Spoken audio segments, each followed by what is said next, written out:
Et offrons au Seigneur notre reconnaissance et ce chant qui veut dire gratitude. Je suis pleinement conscient que ce matin, le Seigneur veut se révéler au cœur et veut, dans les sentiments les plus simples, qu'on puisse toujours les adopter ces sentiments. Et ce matin, ce sentiment simple, c'est la gratitude. Voici ce que le Seigneur veut nous dire ce matin. Exprimez votre reconnaissance en toutes circonstances. Amen. N'arrêtez pas vos prières de remerciement, de gratitude. N'arrêtez pas de le remercier dans vos chants, dans nos chants. Amen. Soyez toujours joyeux. C'est la volonté de Dieu pour nous ce matin. La gratitude dans la Bible, c'est la reconnaissance des bienfaits de Dieu dans nos vies. Être dans la gratitude, c'est marquer notre confiance en lui. On va prendre 1 Thessaloniciens, chapitre 5, versets 16 à 18. Quoique je vais prendre, à partir du verset 11. C'est pourquoi exhortez-vous réciproquement et édifiez-vous les uns les autres, comme en réalité vous le faites. Nous vous prions, frères, d'avoir de la considération pour ceux qui travaillent parmi vous, qui vous dirigent dans le Seigneur et qui vous exhortent. Ayez pour eux beaucoup d'affection à cause de leur œuvre. Soyez en paix entre vous. Nous vous en prions aussi, frères, avertissez ceux qui vivent dans le désordre, consolez ceux qui sont abattus, supportez les faibles, usez de patience envers tous. Prenez garde que personne ne rende à autrui le mal pour le mal, mais recherchez toujours le bien, soit entre vous, soit envers tous. Soyez toujours joyeux. Priez sans cesse. Rendez grâce en toutes choses, car c'est à votre égard la volonté de Dieu en Jésus-Christ. Amen. On comprend ce matin, on doit rendre grâce à Dieu en toutes circonstances. C'est sa volonté pour notre vie. Si c'est sa volonté pour notre vie, c'est que c'est un principe divin. C'est ce que Dieu veut pour nous, qu'on lui rende grâce en toutes circonstances, qu'on adopte et qu'on conserve en tout temps ce sentiment de gratitude. A-t-on fait ce matin ce sentiment de la gratitude notre quotidien, dans nos relations humaines, dans notre relation avec notre Père? Quelle place représente la gratitude dans nos cœurs? À quoi sert-elle et pourquoi demeurer dans ce sentiment? C'est ce qu'on va voir ce matin, ce sera l'objet de mon premier point. Pourquoi exprimer sa gratitude? Pourquoi adopter ce sentiment dans notre vie? Déjà, à chaque fois qu'on prend conscience d'un acte de gentillesse ou de service ou d'amour de la part d'une autre personne, on est poussé à faire cet acte de remerciement. Vous êtes d'accord? D'exprimer notre gratitude. C'est un acte humble.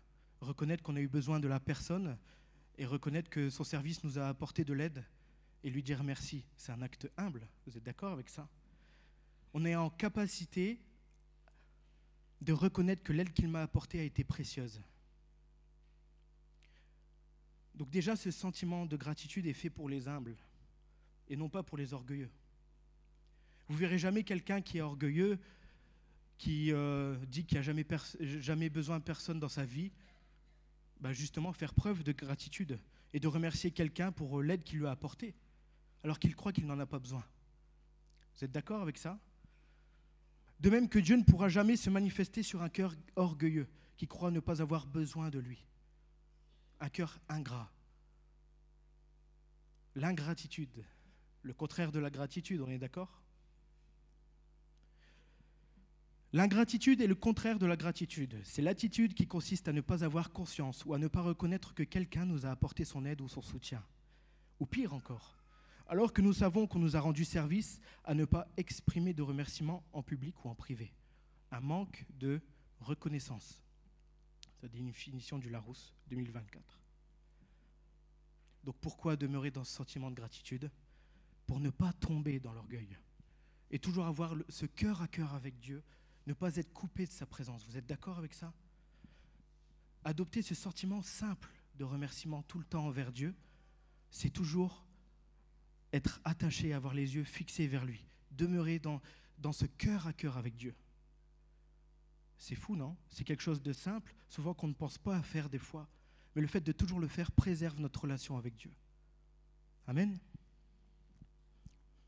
Donc ça veut dire qu'il faut se conduire en enfant de Dieu. Un enfant de Dieu, c'est quelqu'un qui est reconnaissant parce qu'il est conscient de tout ce qu'il a reçu de la part de Dieu. Vous savez, on va prendre 2 Timothée 3, verset 2, qui décrit un peu les temps de la fin. Car les hommes seront égoïstes, amis de l'argent, fanfarons, hautains, blasphémateurs, rebelles à leurs parents, ingrats, irréligieux. Ce sont les hommes mauvais, tu peux laisser le verset, qui sont ingrats. Et on ne veut pas en faire partie, on est d'accord ce matin? Dès lors qu'on exprime notre gratitude au Seigneur, quelle que soit la période que nous traversons, nous sommes sûrs de demeurer dans le bon comportement. Et ce qui me surprend, ce qui me frappe, c'est que c'est souvent les sentiments simples que le Seigneur nous demande de conserver qui sont les plus durs à exprimer. Aimez-vous les uns les autres, comme je vous ai aimé, comme je vous aime. Remerciez-moi en tout temps, c'est ma volonté pour vous. Remerciez-moi en tout temps. Ne pas être égoïste. Faire le contraire, c'est facile. Pensez aux autres. Ne pas être fanfaron, hautain, blasphémateur, rebelle à ses parents. Ingrat, irréligieux, c'est facile de faire le contraire. Normalement, de pouvoir remercier quelqu'un facilement, de reconnaître qu'il nous a apporté de l'aide. Et pourtant, le message de Dieu ce matin, c'est de rester dans la gratitude, de demeurer dans la gratitude. Ça veut bien dire qu'à un moment, on en est sorti. Je parle de nous en général. Ou qu'en tout cas, on ne fait pas ce qui doit être fait. Et ces sentiments les plus simples, c'est ce que le Seigneur veut de nous. Pas plus, pas moins. Aimez-nous les uns les autres. Remerciez-moi en toutes choses. Et là, ce matin, c'est vraiment ce sentiment de gratitude. Pourquoi exprimer sa gratitude ? Je le disais tout à l'heure, c'est un principe divin, parce que le Seigneur réside dans un cœur reconnaissant. Vous êtes d'accord avec ça ? Un cœur qui reconnaît être dépendant de Dieu. Un cœur assez humble pour reconnaître que sans lui, il ne peut pas grand-chose. Un cœur assez humble pour reconnaître que c'est par Dieu et non par soi-même que je suis sauvé. Un cœur assez humble pour exprimer à Dieu sa détresse et l'accepter dans sa vie. Voilà, on l'a tous fait un jour, je l'ai fait. Ce n'est pas parce que mes parents et mes grands-parents étaient chrétiens que tout de suite ça s'est fait naturellement. Pour moi, j'ai besoin de comprendre que j'avais un Dieu qui dirigeait ma vie. Que j'avais besoin de comprendre que sans lui, je ne pouvais rien faire. J'avais besoin de comprendre que j'étais dans des moments de détresse, que je traversais des périodes difficiles et que sans son aide, je ne sais pas comment j'aurais fait, je ne saurais pas ce que je serais devenu. Ce sentiment de gratitude me pousse à remercier Dieu pour ce qu'il a fait dans ma vie. C'est ce qu'on a tous fait un jour ou l'autre. Qui a donné sa vie à Dieu aujourd'hui ? J'aime bien ça. Laissez les mains ouvertes, vous êtes trop beaux. Oh, les mains levées.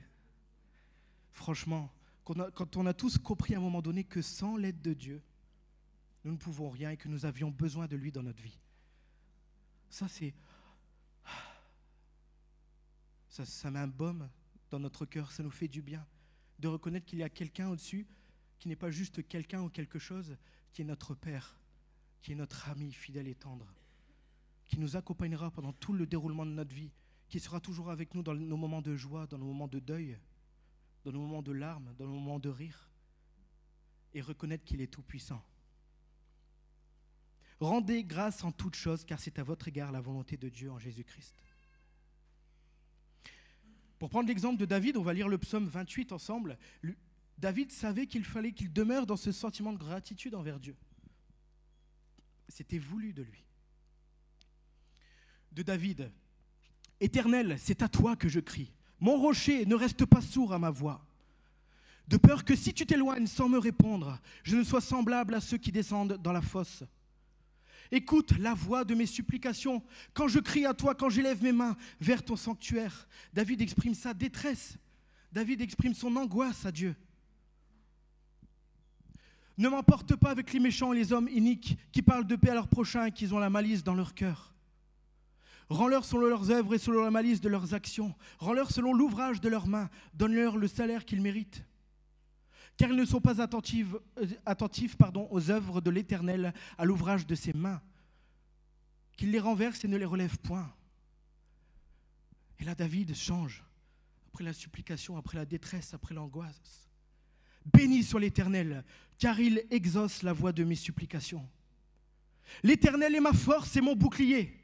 Est-ce qu'on est capable de le dire ce matin? L'Éternel est ma force et mon bouclier. L'Éternel est ma force et mon bouclier. En lui, mon cœur se confie et je suis secouru. J'ai de l'allégresse dans le cœur et je le loue par mes chants. Au cœur de la tempête, l'Éternel est la force de son peuple et le rocher des délivrances de son oint. Sauve ton peuple et bénis ton héritage, sois leur berger et leur soutien pour toujours. Là, c'est fini.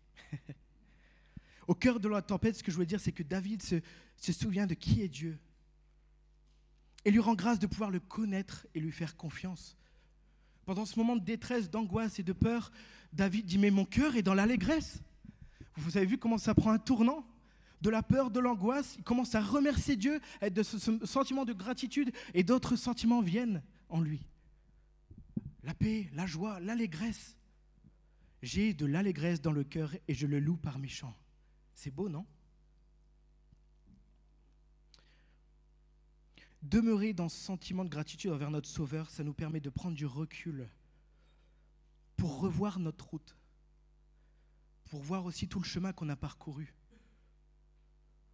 Et je suis persuadé que pendant qu'on fait cette introspection et qu'on regarde tout le chemin qu'on a parcouru, on peut voir tous la main puissante de Dieu qui a déjà agi dans nos vies. Vous êtes d'accord avec ça? Moi, je peux vous dire que ça fonctionne. En ce moment, justement, je ne pouvais pas vous parler de la gratitude sans, bien sûr, l'avoir expérimenté. On l'expérimente tous au quotidien. Mais je me suis dit, tiens, le matin, souvent, j'aime beaucoup lire, d'accord? Et avec le travail ou quoi, c'est vrai que quand je rentre le soir, ouvrir un livre, ça nous demande quand même un effort, même si j'aime bien. Donc, ce que je fais, c'est que j'ai souvent une application, c'est Audible. Je ne sais pas si vous connaissez. Et en fait, il y a des tas de livres qui sont que je mets en audio sur la route pendant que je conduis.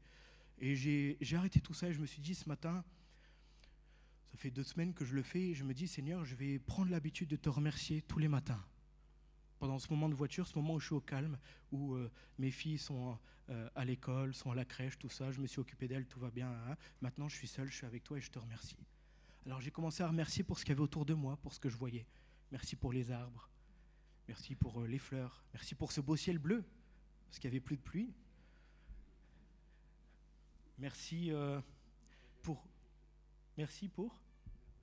mon merveilleux beau-père. Merci pour ma merveilleuse belle-mère. Voilà. Oui, je sais. Voilà. J'y ai pensé, je le sais. Et j'ai pris cette habitude. Et puis, petit à petit, mes yeux ont été encore plus loin. Puis, c'était plus ce qu'il y avait autour de moi, mais c'était ce que le Seigneur m'avait ou me donne actuellement. Merci pour ma femme, merci pour mes 2 filles, merci pour ma maison, merci pour ma famille, ma belle famille. Puis après, ça a été encore plus loin. Merci pour ce que tu as fait pour moi la semaine dernière. Merci pour ce que tu as fait aussi en décembre. Merci pour ce que tu as fait là. Merci pour ce que tu as fait là. Et plus on rentre dans ce sentiment de gratitude, et c'est pour ça que je suis en joie, parce que plus on découvre ce que le Seigneur il a fait pour nous avant. On a tendance à toujours avancer, toujours avancer, toujours avancer. C'est bien. Mais ce sentiment de gratitude, il est bon. Quand vous découvrez ce que le Seigneur il a fait pour vous pendant toute votre vie, ça fait 31 ans pour ma part que le Seigneur a agi dans ma vie, même quand j'étais tout petit, en m'évitant bien des opérations, bien des problèmes partout. On a tous des témoignages à raconter, non? De la main puissante de Dieu dans notre vie. Et c'est pour ça que je vous invite à faire ce que je fais. Peut-être que vous le faites déjà, mais même si je suis en retard, en tout cas, je sais que c'est ce qu'on doit adopter. C'est à prendre ce réflexe, comme David, de toujours remercier Dieu en tout temps. David était tellement conscient, il ne faut pas demander jusqu'où il a dû retourner dans le passé, il était tellement conscient de l'œuvre de Dieu dans sa vie qu'il a dit « Comment rendrai-je à l'Éternel tous ses bienfaits envers moi ?» Psaume 116, verset 12. Mais comment je vais faire? L'Éternel a tellement été bon dans ma vie. L'Éternel m'a tellement apporté. L'Éternel m'a tellement aidé. Comment je pourrais lui rendre ne serait-ce qu'un petit grain de ce qu'il a fait pour moi? Et ça lui a donné envie de donner le meilleur de lui-même. Ça lui a donné de servir encore plus. Vous êtes d'accord avec ça? Ça ne lui a pas empêché de trébucher sur la route. On le sait tous. Mais on dit de lui que c'est un homme selon le cœur de Dieu. Et je pense que si c'est un homme selon le cœur de Dieu, c'est parce qu'il a toujours aussi su reconnaître où il était et qu'il avait besoin de Dieu. Il a toujours su garder ce sentiment de reconnaissance, de gratitude. Et ça m'inspire. Et ça, je me dis, mais Seigneur, et c'est ce que je suis en train d'expérimenter, mais tu as tellement fait de choses pour moi. Comment je peux faire? Comment je peux faire pour te rendre un petit peu? On l'a dit tout à l'heure, je ne peux rien te donner, tout ce que j'ai, c'est un alléluia. Bah ça, prends-le aussi. Mais dès qu'on a quelque chose de bon à faire, voir son prochain, l'appeler, nous édifier entre nous, supporter les faibles ou quoi, c'est ces sentiments-là qui nous permettent tout simplement de rendre le meilleur à Dieu, servir Dieu. Résumons, pourquoi on doit demeurer dans ce sentiment de gratitude? Parce que c'est un principe divin.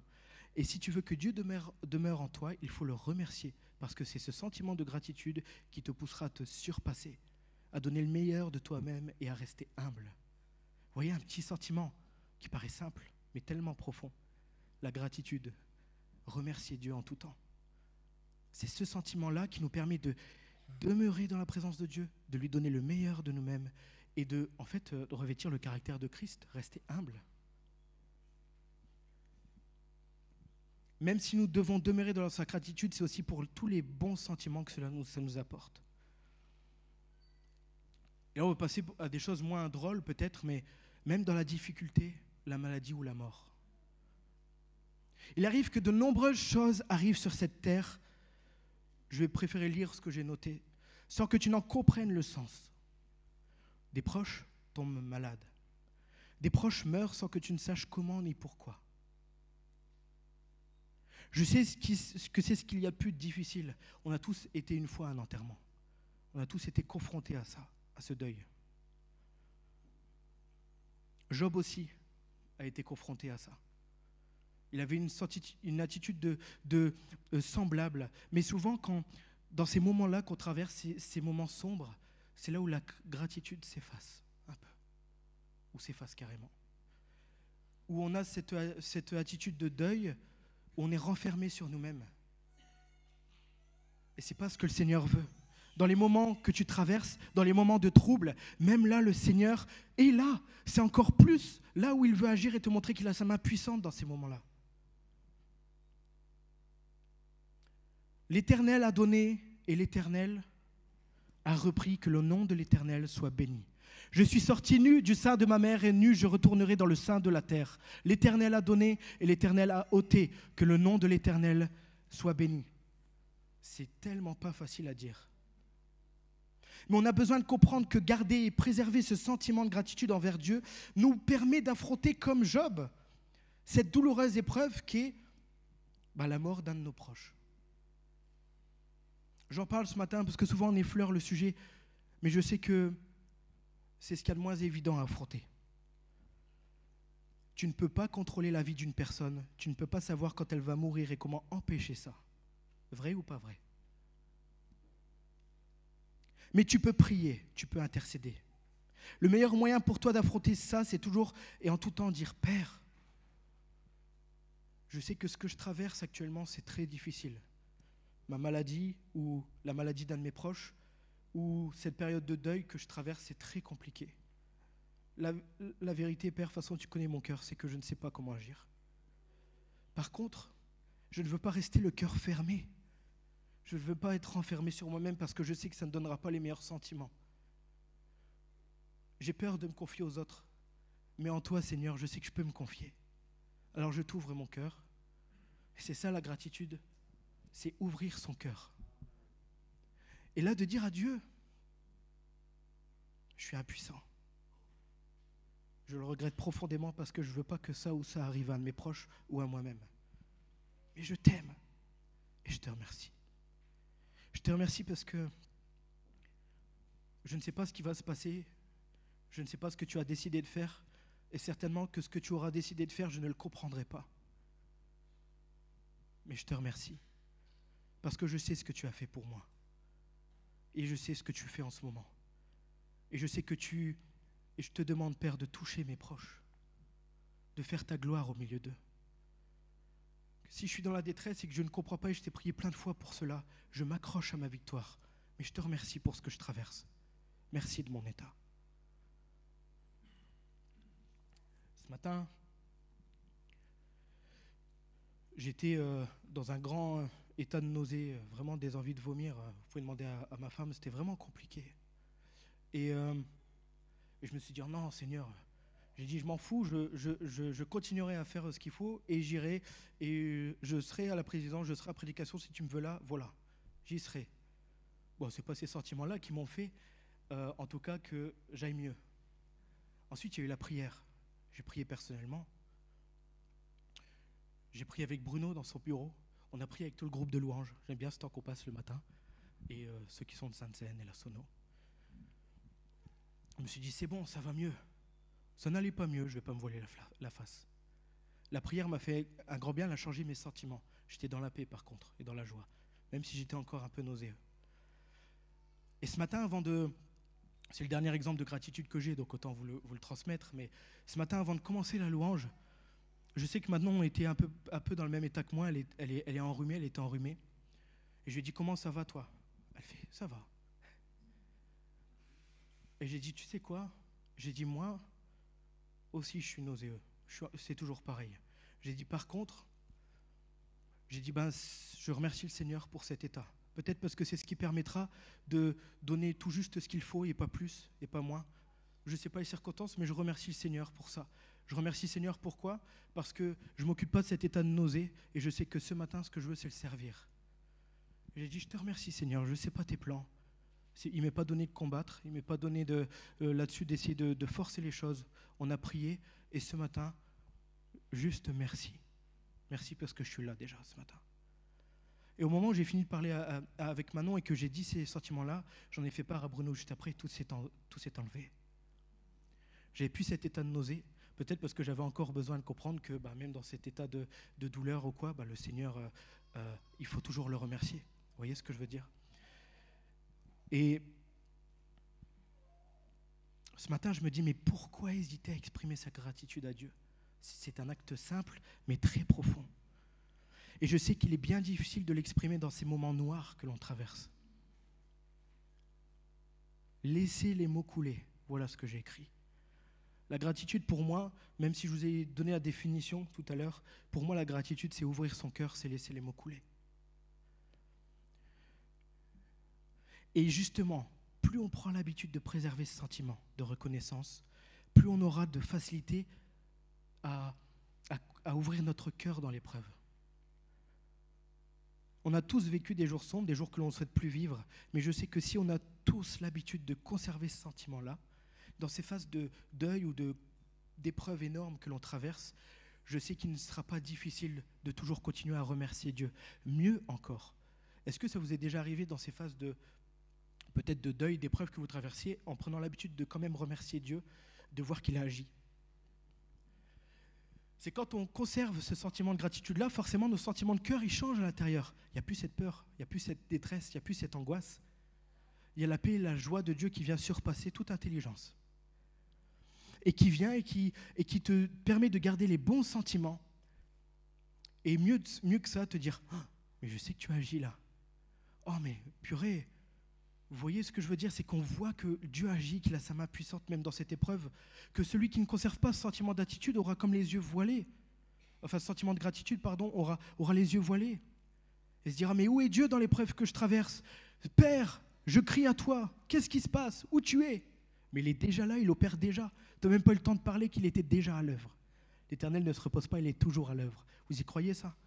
Et je sais que dans les moments que vous traversez, frères et sœurs, que je traverse, il est toujours à l'œuvre. Amen. Et qu'il savait déjà ce qui allait arriver, et qu'il avait déjà prévu des choses, que tout est planifié. Et que même si le chemin dévie un peu parce que tu as décidé par tes propres choix de prendre des directions différentes, le Seigneur t'accompagne toujours. Ce sentiment de gratitude, on doit le conserver. Amen. Je vous invite, ce n'est pas terminé, vous inquiétez pas, mais j'ai un message de Dieu. Je sais pas, je l'ai noté et j'ai à cœur qu'on baisse nos fronts ce matin et qu'on écoute ce que le Seigneur a à nous dire. Alléluia, Seigneur. Mon enfant, c'est dans ces jours sombres-là bien précis que ta gratitude s'atténue. Si tu ne veilles pas sur ton âme en t'efforçant, même dans les moments les plus sombres, de me faire parvenir ta gratitude, alors c'est le doute, la peur et l'inquiétude qui vont germer dans ton cœur. Notre ennemi viendra semer des pensées impures dans ton esprit. Ton inquiétude deviendra de la détresse. Moi, le Seigneur, l'Éternel, je ne veux pas ça. Et je ne le permettrai pas. Je veux que tous ces mensonges, cette détresse et ces peurs s'éloignent de toi. Alors écoute ceci. La mort et la vie sont au pouvoir de la langue. Par ta parole, mon enfant, tu es en capacité de te dégager de ces mauvais sentiments. Ouvre-moi ton cœur, laisse-moi agir et prends position. Je vais t'aider à prendre ce nouveau chemin, comme je l'ai toujours fait. J'ai besoin que tu puisses reconnaître ce matin. Reconnais que je suis celui qui agit dans ta vie, en toutes circonstances. Je n'ai jamais cessé de demeurer à tes côtés, et j'aurai toujours mon œil ouvert sur toi. J'ai déjà agi de nombreuses fois dans ta vie, et je continuerai car c'est ma volonté pour toi. Sois en paix, je suis là. La mort et la vie sont au pouvoir de la langue, quiconque l'aime en mangera les fruits. Voilà. Nous devons prendre position ce matin. Voilà ce que le Seigneur nous demande de faire, de conserver ce sentiment de gratitude, de prendre position et de dire, par ma langue, je ne vais pas détruire, je ne vais pas m'affliger, mais je reconnais que le Seigneur agit dans ces temps-là. Si tu confesses la joie, si tu confesses que le Seigneur est là, il est là. Si tu confesses que le Seigneur intervient dans tes moments de trouble, le Seigneur est dans tes moments de trouble. Une étude qui a été publiée dans le Journal of Psychomatic Research, en anglais, a révélé que le sentiment de gratitude améliore le sommeil. Qui sait exprimer sa gratitude dort plus profondément et plus longtemps. Amélioration de la santé psychologique. La gratitude évacue les émotions négatives comme l'envie et le regret. Diminue le stress, l'anxiété. De développer des pensées positives, améliore ses relations aux autres et augmente sa satisfaction de vie et son sentiment de bien-être. Elle permet de détourner l'attention de soi et de s'intéresser aux autres. On le sait très bien, non, que quand c'est fait de manière discrète, là, toutes les expressions de sentiments de gratitude, ça a un remarquable effet de purification et de guérison. Quand quelqu'un vous dit merci, quand il vous exprime sa reconnaissance, non pas que vous l'attendiez spécifiquement, mais avouons que c'est toujours quelque chose de vous voyez, de bien. Alors après, il nous appartient de ne pas tomber dans l'orgueil, bien sûr. Mais quand quelqu'un nous exprime sa reconnaissance, le journal dira, de manière discrète, les expressions et les sentiments de gratitude ont un remarquable effet de purification et de guérison. La gratitude fait chaud au cœur de celui qui donne et de celui qui reçoit. Et le Nouveau Testament, vous le savez autant que moi, contient beaucoup d'exemples de serviteurs justement qui ont toujours su conserver ce sentiment de gratitude.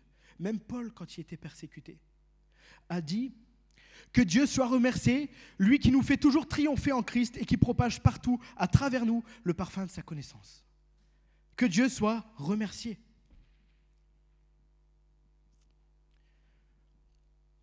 La gratitude a un remarquable effet de purification et de guérison. J'y crois parce que je viens de vous le dire là, je l'ai vécu, concernant ma nausée. Et surtout, je suis allé, je vais quitter un peu le message, mais en restant dedans quand même. Je suis allé en Bourgogne. Ah, j'entends. Bruno y est allé aussi en Bourgogne. Oh là là là, qu'est-ce que c'est beau là-bas. J'allais dire qu'est-ce que c'est bon. Mais c'est un très bon lapsus parce que c'est très bon et c'est très beau. Alors, j'étais content parce que je suis allé à Beaune, si vous connaissez un peu. Et qu'est-ce que c'est magnifique. Que des bonnes choses. Ah, vraiment, vraiment. Alors, il y a le vin. Le vin. On est allé avec ma femme et mes deux filles et on a fortement apprécié parce que ceux qui aiment l'histoire, il y a plein de magasins aussi d'antiquités, il y a beaucoup de belles choses à voir. Et c'était vraiment un beau séjour. On y est allé 3-4 jours, ça nous a fait du bien. Et il y a quelque chose qui m'a frappé quand je suis allé là-bas. Vous connaissez l'Hôtel Dieu, l'Hospice de Beaune. Si tu as la photo, tu peux la montrer. C'est un hospice qui a été créé en 1443 par Nicolas Rolin. C'était le chancelier du duc de Bourgogne de l'époque. Et il hésitait entre deux villes et il a créé cet hospice. Alors c'est la première, c'est pas celle-ci. C'est celle où on voit l'hôtel normalement. Voilà. Alors la femme qui est devant, c'est pas une patiente, c'est ma femme, hein, d'accord? Je vous le dis tout de suite. Aujourd'hui, c'est un musée, hein, donc Et l'Hôtel Dieu est magnifique de par son architecture. Il y a des tuiles vernies, c'est super beau à voir.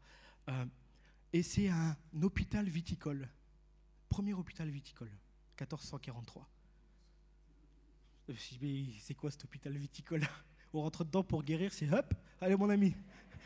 Tant qu'on ne voit pas des signes où la maladie s'enfuit, tu bois. Allez, bois. Je me suis imaginé ça, moi. Je me suis imaginé ça.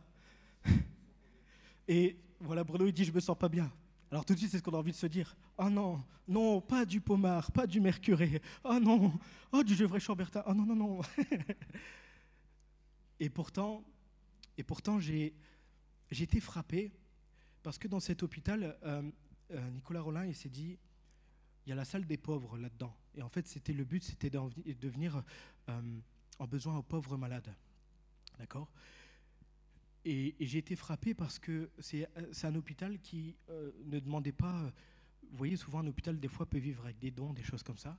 Et cet hôpital viticole, c'est tous les patients qui avaient été mis dans cet hôpital, dans cet hospice, où toute la famille, pour les remercier, ils donnaient un don aux vignes. Ils donnaient un don à cet hospice pour que, justement, ils puissent perdurer. Tu peux passer à la photo suivante ?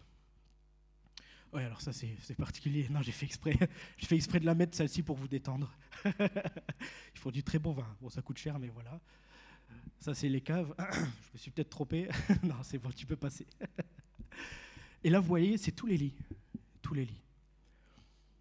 Et alors, c'est beau, c'est bien entretenu, mais avant, c'était... j'ai vu des photos de là-bas. Avant, les infirmières, elles passaient, hop, les cuisines, tout ça et tout. Je peux vous dire que ça y allait à fond. Et les malades, ils n'étaient pas là pour rigoler et pour le bon vin. Parce qu'on en rigole, mais en réalité, c'était vraiment un temps particulier. Et ce qui m'a vraiment frappé, je vais y venir, c'est ce qu'il y avait au-dessus des lits, d'affichés. Et ça, tu peux le mettre. Alors, je ne l'ai pas préparé, mais c'est pas grave, vous allez me laisser un petit peu de temps. J'aurais dû le faire dans les photos. Voilà. Hop. Je vais vous le lire parce que vous ne verrez pas, mais moi, je peux zoomer.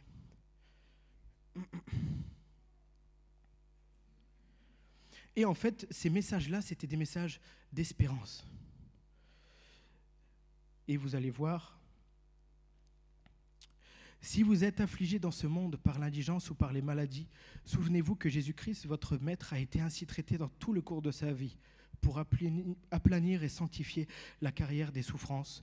Il y a marché le premier et l'a arrosé de son sang. Quelle gloire de marcher sur ses traces, de garder ce sentiment de reconnaissance même dans la maladie, dans l'affliction. Et en fait, pendant tout le cours de mon avancée, où je regardais au-dessus de ces lits, je voyais qu'en fait, justement, il n'y avait que des messages qui en appelaient à la gratitude, à la reconnaissance. Dieu s'occupe de moi. Il a les yeux spécialement attachés sur moi. Et je ne suis singulièrement éprouvé que parce que je suis singulièrement aimé. Le juste qui souffre avec patience est un exemple touchant des miséricordes de Dieu. Un vase d'honneur qui s'embellit dans sa main, qu'il destine aux plus nobles usages. Et c'était que des messages. Et ce qui me frappait, c'était vraiment que c'était vraiment des messages qui disaient, mais même s'il t'arrive quelque chose, il y avait celui-ci, mon cœur se remplit de la plus douce espérance. Dans un moment, je verrai mon Sauveur. Il est mon chef. Je vais lui être réuni, sans crainte d'en être jamais séparé. Ô mort, tu m'apportes la vie. Ô Jésus, qu'il m'est doux de mourir dans l'espérance de vivre éternellement avec vous. Ô vous qui m'avez créé, ayez pitié de moi. Que des messages comme ça. Des messages qui voulaient dire, mais ne t'inquiète pas, même dans l'affliction, le Seigneur est là et Jésus aussi a été dans la souffrance. Et si tu es emporté, ne t'inquiète pas, regarde l'espérance que tu as. Et si jamais tu es malade, regarde, le Seigneur est capable d'agir. Il y avait un autre message comme ça. Et à chaque fois que les gens devaient dormir, les patients ils voyaient toujours un cadre. Ils voyaient toujours une affiche comme ça. Et j'ai dit, Seigneur, tu vois, c'est beau parce que ça nous rappelle que même dans ces moments de difficulté, et je peux vous dire que ceux qui étaient amenés, les pauvres malades, comme ils étaient appelés à l'époque, c'est ceux qui n'avaient accès à aucun soin et qui étaient vraiment, en réalité, on les amenait, mais quand il était, pour être tout à fait honnête, pratiquement trop tard. Et donc, quelle espérance, quelle joie de pouvoir voir ces messages-là et ce réconfort. Rien que de voir ce cadre-là, je suppose que certains, je ne dis pas que ça a marché pour tout le monde, il faut aussi avoir cette introspection, ce retour sur soi-même, mais je suis sûr que certains devaient dire, c'est vrai Seigneur, c'est vrai, je sais que je traverse des moments difficiles, peut-être que je vais y passer, mais en tout cas mon espérance, elle est placée en toi. Quel que soit ce que je traverse, tu as ma reconnaissance. Ma reconnaissance parce que je suis persuadé que tu agis, et si tu agis et que je dois y passer, tu as ma reconnaissance aussi parce que je suis plus proche de toi. Je le serai encore plus et rien ni personne ne pourra nous séparer. Et c'est que, vous pouvez demander à ma femme, je suis resté au moins une demi-heure, 35 minutes là, je me suis pris plein de claques. Ça fait du bien de voir que même dans les moments, dans les hôpitaux aujourd'hui, il n'y a plus ça. C'est une chambre pour y être allé, c'est des chambres grises ou blanches, enfin souvent grises que blanches d'ailleurs, bien grises, pas de cadre. Pas d'oiseaux dans un cadre, pas de belles choses, rien, pas de message d'espérance. Et là, c'est ce qui m'a frappé, ce message d'espérance. Et je voulais vous en faire part parce que c'est vraiment quelque chose où j'ai vraiment passé beaucoup de temps et je me suis dit, mais Seigneur, tu te rends compte ? J'ai dit, quelle joie nous avons quand même. Nous suivons les traces de Jésus dans ce qui nous arrive, dans nos souffrances, dans nos afflictions. Nous qui voulions ressembler le plus à Christ, être son imitateur. C'est bien de l'imiter dans les bonnes choses comme dans les choses qu'il a traversées également, dans la souffrance. Et j'ai remercié Dieu. Je me suis mis à prier et après, comme ça résonnait, j'ai dit je vais m'arrêter. Je suis parti, j'ai continué dans mon cœur, mais ça m'a vraiment touché. Je me suis dit merci Seigneur de t'être occupé de ces gens. Merci Seigneur pour tous ceux que tu as pu toucher grâce à ce message-là. Je te rends gloire pour cela. Que Dieu soit remercié ce matin. Que Dieu soit remercié. J'aurais un dernier point. Ça va, on est bien. C'est cool. Exprimer sa gratitude pour une foi puissante. Exprimer sa gratitude, on est d'accord que c'est augmenter sa confiance en lui. Parce que je disais tout à l'heure que exprimer sa gratitude, c'est le fait de lui ouvrir son cœur et de reconnaître que reconnaître l'aide qu'il nous apporte et qu'on ne peut rien sans lui et tout simplement lui dire ok, je te fais confiance. Quel que soit ce qui m'arrive, je te remercie, je sais que tu t'en occupes et je te fais confiance pour la suite. Donc, exprimer sa gratitude, c'est augmenter sa confiance et donc ressembler de plus en plus à la perfection de Jésus parce que Jésus, il avait une totale confiance en Dieu. Pourquoi ? Parce que justement, il exprimait toujours sa gratitude. Exprimer cette gratitude à Dieu nous rappelle que Dieu garde le contrôle. Nous remettons notre vie entre les mains de Dieu, conscients que tout ce qui nous arrivera sera pour nous donner de l'expérience et ça dépend de lui. Amen. Quand nous prions en disant que ta volonté soit faite, que ta volonté soit faite, nous exprimons véritablement notre foi là, non ? Et nous reconnaissons que nous accepterons tout ce qui nous arrivera. Tout ce qui nous arrivera. Amen ? Amen. Ouais, amen. Ouais, la base, quoi. D'accord, ok. T'as pas le choix. Dieu est bon. Hein ? Dieu est bon. C'est le mot de Cathéno. Dieu est bon. Dieu est bon. C'est la gratitude. Ta foi, ton cœur sincère, ta reconnaissance, voilà les boucliers qui te fortifient au moment de l'épreuve. C'est le premier mot que le Seigneur veut entendre le matin dès que tu te lèves. Merci Seigneur. Merci Seigneur pour cette bonne nuit. Merci parce que tu vas pourvoir à ma journée. Peut-être que tout se ne déroule pas comme tu le désires, mais il faut garder espoir. Combien de fois, chacun, tous dans nos vies, on a été déçus ? Bon, moi je lève ma main. Plein de fois, ça m'arrivait d'être déçu. J'avais choisi des plans, le Seigneur il en a décidé autrement. Et pour autant, gardons espoir. Le Dieu de victoire habite en toi. Le Dieu d'espérance vit en toi. Le Dieu de vie agit en toi. Tu veux croître avec Dieu ? tu réclames la croissance spirituelle, alors c'est dans la gratitude que ça commence, dans ces actions-là de gratitude. Croître spirituellement, c'est la définition, c'est rechercher à ressembler parfaitement à Christ, être son imitateur. Christ rend des grâces continuellement à Dieu. On a tous lu la Bible, c'est la même. Il n'a jamais quitté ce sentiment de gratitude. Donc la croissance spirituelle, c'est le fait donc de renforcer notre foi. Et plus nous sommes ancrés dans notre confiance, plus nous remercions Dieu, plus nous apprenons à lui faire confiance, plus nous allons développer notre foi. Quelqu'un qui a pleinement confiance en Dieu, c'est quelqu'un qui vit pleinement sa foi. Je ne sais pas ce qui va devenir demain. Je sais qui tu es.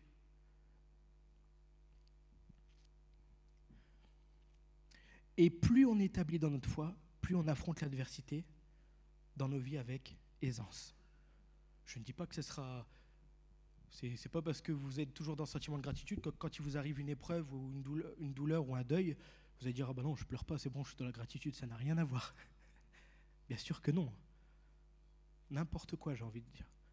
Bien sûr que ça nous fera toujours autant mal, mais par contre, on pourra voir la main de Dieu dans nos vies et sur nos proches. D'accord ? Donc, conservons ce sentiment de gratitude parce que celui qui veut croître spirituellement, c'est celui qui exprime tout le temps sa gratitude, qui augmente donc sa confiance en Dieu et qui apprend à laisser entièrement la place, à lui laisser entièrement la place. Et donc forcément être un homme de foi.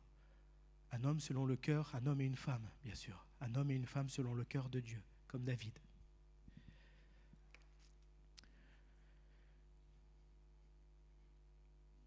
C'est par ce sentiment-là que nous grandirons dans la foi et que nous resterons fermes dans notre foi face à l'adversité. Dieu nous attend, mes frères et sœurs, dans ce sentiment de gratitude. Dieu attend de nous que nous soyons accordés sur lui. Il y a ta foi, ok, et il y a ses promesses. Est-ce que vous êtes d'accord que tous, chacun, vous avez reçu des promesses de Dieu ? De toute façon, tout est dans la Bible. Le Seigneur nous a promis que nous ne serions jamais séparés de lui. Qu'est-ce qu'il nous a promis ? Tiens, qu'est-ce qu'il nous a promis d'autre, le Seigneur ? Dis-moi, Dédé. D'être avec nous tous les jours jusqu'à la fin du monde. Amen. Autre chose ? Des choses qui vous viennent ? Des promesses ? Des plans de bonheur, d'espérance, un avenir d'espérance, des projets de bonheur et non de malheur. Ne vous inquiétez de rien. Toutes les promesses de Dieu. Et il y a notre foi, et nous devons avoir foi en ses promesses. C'est parce que c'est cette foi en ses promesses qui te permet d'affronter toute l'adversité du monde et voir le miracle de Dieu. Amen. Donc pour avoir foi en ses promesses, ne soyons pas dans l'ingratitude. Au contraire, loue ton Dieu en tout temps et remercie-le en tout temps par un cœur reconnaissant afin qu'il prenne toute la place dans ton cœur et que ta foi en ses promesses grandisse. Voilà le message que j'avais de la part de Dieu ce matin. Ne porte pas toute la misère du monde sur tes épaules. Décharge-toi. Le Seigneur s'en occupe. Quel que soit ce que tu vis ce matin, lève ta main vers le ciel et remercie le Seigneur. Amen.